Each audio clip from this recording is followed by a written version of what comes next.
London में घर इतने ज्यादा बड़े नहीं होते हैं, इसलिए जब भी समर आता है तो हम आउटडोर गैदरिंग लाजमी रखते हैं। और इस दफा ईद आ रही थी और गैदरिंग ना हो, ऐसे कैसे हो सकता है। लेकिन टेंशन इस बात की थी कि 8-10 फैमिलीज को बुला तो लिया है और पूरा वीक बारिश चल रही है। सैटरडे तक 90% बारिश का चांस था और संडे को कभी 20%, कभी 30% और कभी 70% हो जाता था। लास्ट डे तक कुछ कंफर्म नहीं कह सकती थी कि क्या करेंगे, और मुझे टेंशन थी कि सब आ जाएंगे तो इंडोर कैसे हैंडल करूंगी। बस वही अम्मी की बात की नीयत अच्छी होनी चाहिए, बाकी सब अल्लाह पे छोड़ दो। और क्या था कि इतना अच्छा वेदर, ना गर्मी थी और ना ठंड, बिल्कुल दरमियाना मौसम था।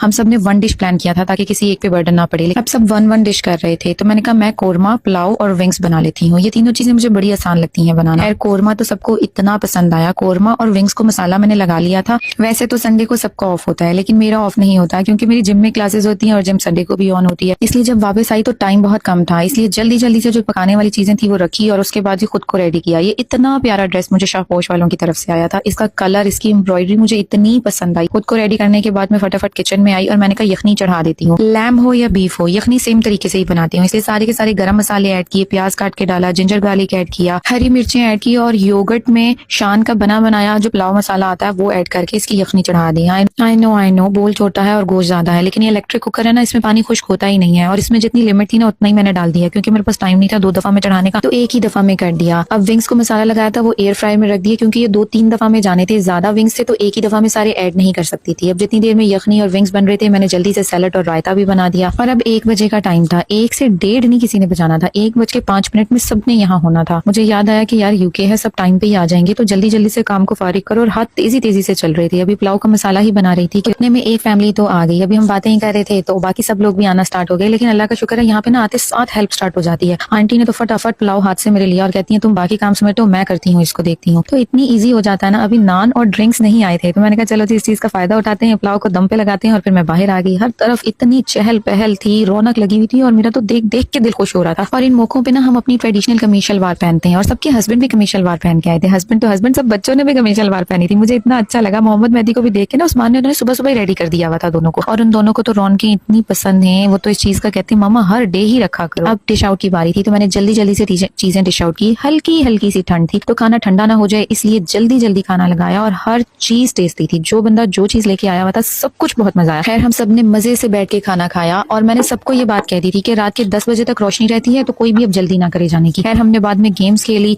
अब सिर्फ 3 मिनट की वीडियो थी, मैं ज्यादा चीजें ऐड कर ही नहीं सकती थी वरना मैं आपको सब कुछ दिखाती। जो हमने गेम्स एंड पे खेली उसमें इन्होंने इतनी चीटिंग की। और म्यूजिकल चेयर को हमने 3 पार्ट्स में डिवाइड कर लिया था। सबसे पहले बच्चों की गेम करवाई, फिर उसके बाद हस्बैंड्स वगैरह ने किया और फिर उसके बाद हम फीमेल्स वगैरह ने एंजॉय किया। मतलब इतना मजा आया कि हमारे तो हंस हंस के सबके पेट में दर्द शुरू हो गया। और आजकल के दौर में जितना स्ट्रेस डिप्रेशन है ना, इन सब चीजों से निकल कर मिलकर आपस में